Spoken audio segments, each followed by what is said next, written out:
বাজারে যদি দাম বাড়াতে হয় তাহলে কিছু হাক ডাক দিতে হয়। যেমন হকাররা তাদের জিনিস বিক্রি করার জন্য এই আসেন, আমার চা ভালো, আমার ভালো, বিস্কুট ভালো। তো ভারতীয় জনতা পার্টির হলো এই অবস্থা। ইস্যুটা কি? ইস্যু যে আমাদের যে ত্রিপুরীদের বা ট্রাইবেলদের সংস্কৃতি রক্ষা নিয়ে কথাটা, যে আমাদের যে ট্রাইবেল মহিলারা যে পরে এই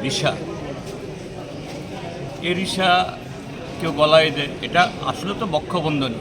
এখন আর সেরকম কেউ ওই সাংস্কৃতিক অনুষ্ঠান ছাড়া কেউ ব্যবহার করে না।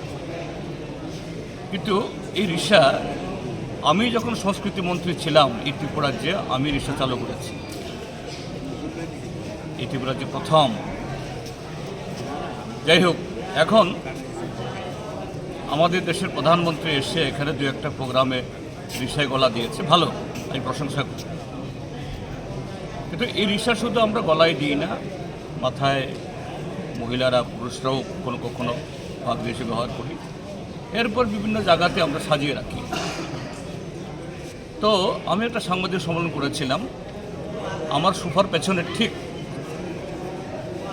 না, সোফার পেছনে একটা এরকম একটা রিসার মতো কাপড় আছে।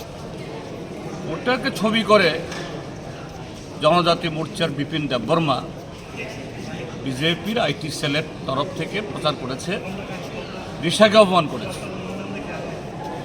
আর তাদের একটা সংবাদ পত্রিকা গতকাল আরও বিশ্রীভাবে যে মোদির গলায় না মাথায়, জানি না মোদি কবে আমাদের রিসা তার মাথায় বেঁধেছে। যাই হোক, দিয়ে থাকলে তো ভালো, জিতেনের পাছায়। এটা সম্পূর্ণ অসত্য। আমি বলবো, হ্যাঁ, রিসা আমার চেয়ারের পেছন দিকে ছিল, আমার মেরুদণ্ড বরাবর।